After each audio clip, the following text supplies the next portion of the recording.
Good morning, my darlings. So, this is a bit of contextual detail today and a bit of deeper thinking.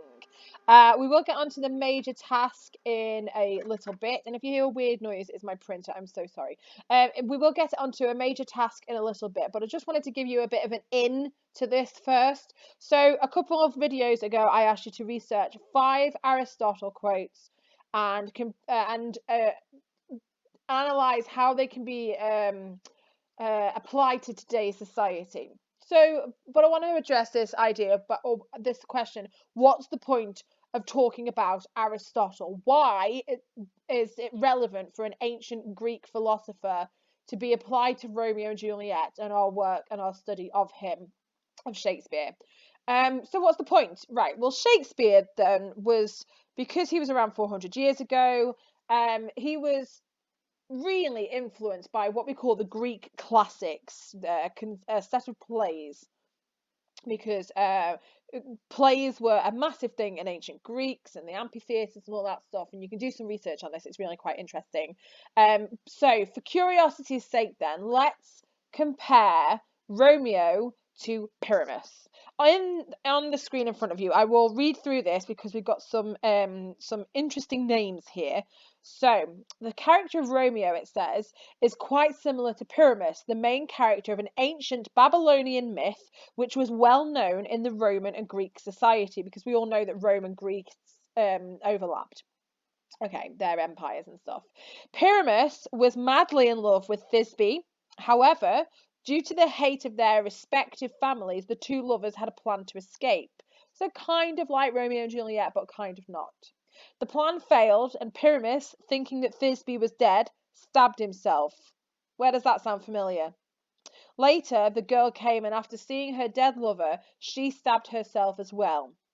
So, granted, Shakespeare has reversed these roles, and Romeo takes poison first, and all the rest of it, and he goes to Juliet rather than Juliet coming to Romeo. But still, you can see the parallels between the Pyramus and Thisbe and Romeo and Juliet. So this is why we talk about Aristotle, because in order to understand what a writer is talking about, we have to understand what they were influenced by. Everybody is a product of what they are influenced by and what they've been exposed to, whether they realize it or not.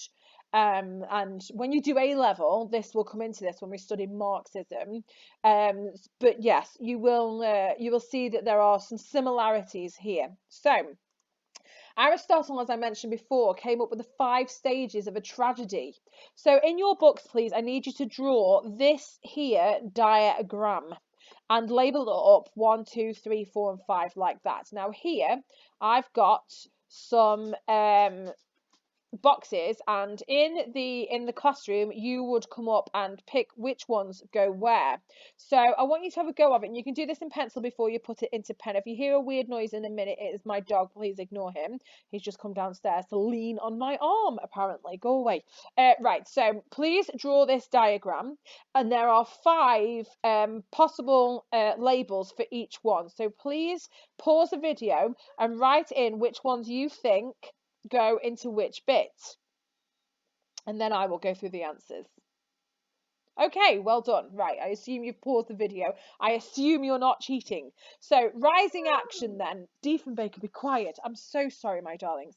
So, rising action then, does it go here? Well, no, because if we look at the chart, and this is where maths and geography and anything else that you do with charts comes in useful. Rising means going up, right? So if we're reading from left to right, we think that rising action then might go there because it's on the way up, okay? Resolution. Oh, well, if you don't know what that word means and you can't quite work it out, and Diefenbaker apparently doesn't know what it means. I don't know if you can hear him. I'm so sorry. Resolution. If you don't know what it means, leave it and then come back to it. So exposure. If we are exposed to something, it means that we are introduced to something. So I'm going to put exposure there because sometimes exposure is the first thing that we see. So exposure here goes in label number 1.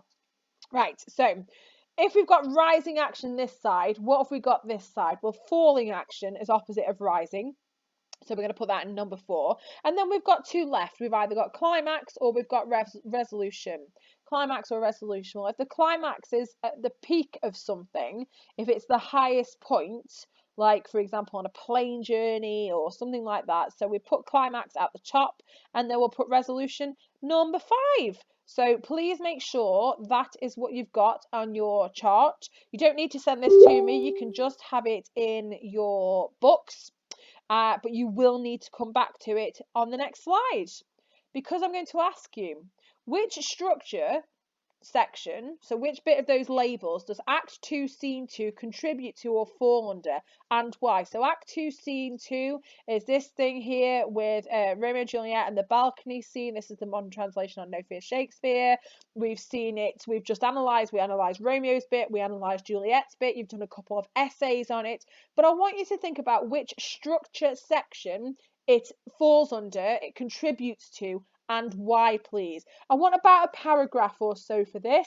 You can type it up, you can put it in the shared area, you can email it to me, but I do want to see your opinions on this, please, my darlings. Okay, right, so the next time we come to a video, we're going to be looking at hubris, and that will be a long video, so make sure that before you watch that one, you've popped to the loo, you've got yourself a drink, maybe a blueberry muffin, piece of fruit, something to keep you going. Make sure your pencils are sharpened, make sure your pen's got enough ink in it, make sure you are focused and concentrating, because this is going to be a complex topic about which, if you can master this, if you can get this in your heads, you will sail towards a really good, deep knowledge and understanding of this play, and it will help you no end.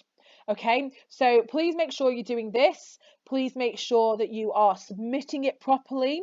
I know a lot of you are working in your books, but I do still need to see big work like this. Okay, I will see you next video. Stay in the house, wash your hands, social distance, take care. Bye. Like, subscribe, jokes, obs.